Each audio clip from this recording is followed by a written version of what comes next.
I have never seen Shen Yun, but I'm going to insult Shen Yun. So I saw a post on social media the other day asking what's not a cult but feels like a cult. And the first thing that came to my mind was Shen Yun. How do I explain this in order? Have any of y'all heard of a spiritual practice called Falun Gong? Don't worry, I'm gonna explain it. Falun Gong is a practice that was founded, I think, in the early 1990s by a man named Li Hongjie, who was frustrated by the Chinese government's healthcare system, which screwed people over through an insurance scam. Gee, I wonder why that sounds familiar.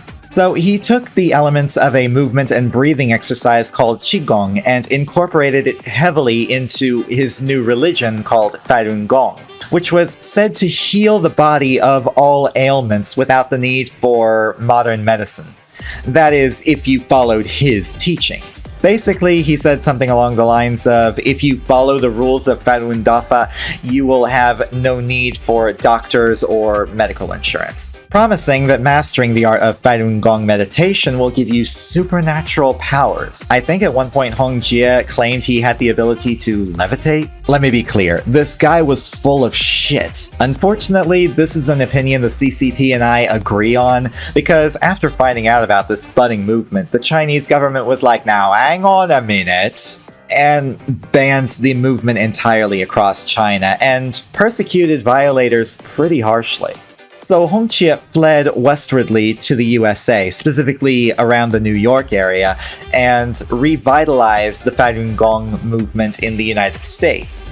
But he made a few additions. Basically, Falun Gong functions as a point ratio system between karma and virtue. Virtue representing the good things and karma representing the bad things. I always thought karma was ambiguous, like it could go both ways. But whatever, it's Hongjie's religion, it can mean whatever the hell he wants it to mean. And in this case, as I said before, virtue represents good things like meditation, dedication, charity, and material detachment. And karma represents bad things such as violence, lying, jealousy, among other things Hongjie thinks are bad, like medication, modern technology, interracial marriage, atheism, belief in evolution, being part of or supporting the LGBT community, which is really weird for two reasons. Reason number one, Hongjie is making this religion as anti-CCP as possible. And the CCP hates homosexuality and LGBT people in general. So if Hongjie is trying to make an exact antithesis to the Chinese government, you'd think he'd leave gay people alone, right? Reason number two, in ancient China, while homosexuality was taboo, it wasn't really as offensive or a big deal as it is today. Chinese men still had to marry a woman and bear children to really be considered a true man, but due to the polyamorous nature of Chinese society at that time, they could still mess around and take on more partners. And some were said to have male favorites. At least until European missionaries got their grubby mitts on the culture. You can thank Xiran Jay Zhou for that little tidbit of information, do with it what you will. But still understandably salty from the betrayal of his own country, Li Hongjie decided to let it go and make a peaceful new life here in the States where he would teach the peaceful art of Qigong to the masses. I'm lying my ass off. He actually adjusted Falun Gong to be as anti-CCP as possible. And naturally, when you have that big of a vendetta against someone or something, you're more than likely to spread rumors or accept misinformation as fact. I am speaking, of course, of propaganda. This is where Shen Yun comes in. So it turns out this Chinese Cirque du Soleil show was dreamed up by a devout follower of Falun Gong and has been influenced heavily not only by its teachings, but also the tales and chisme spun around the hatred of the Chinese government. Don't get me wrong, some of the hate is well-deserved,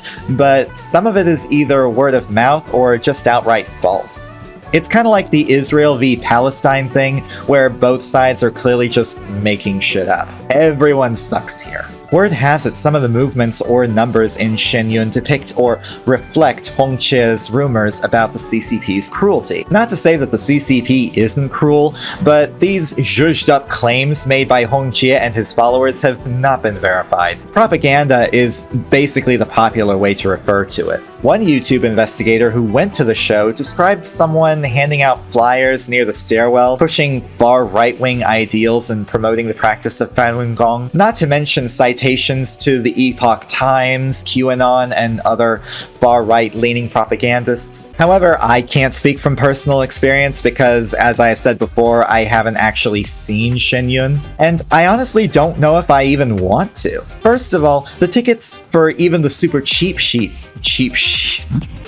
Tickets for even the super cheap I did it again. Tickets for even the super cheap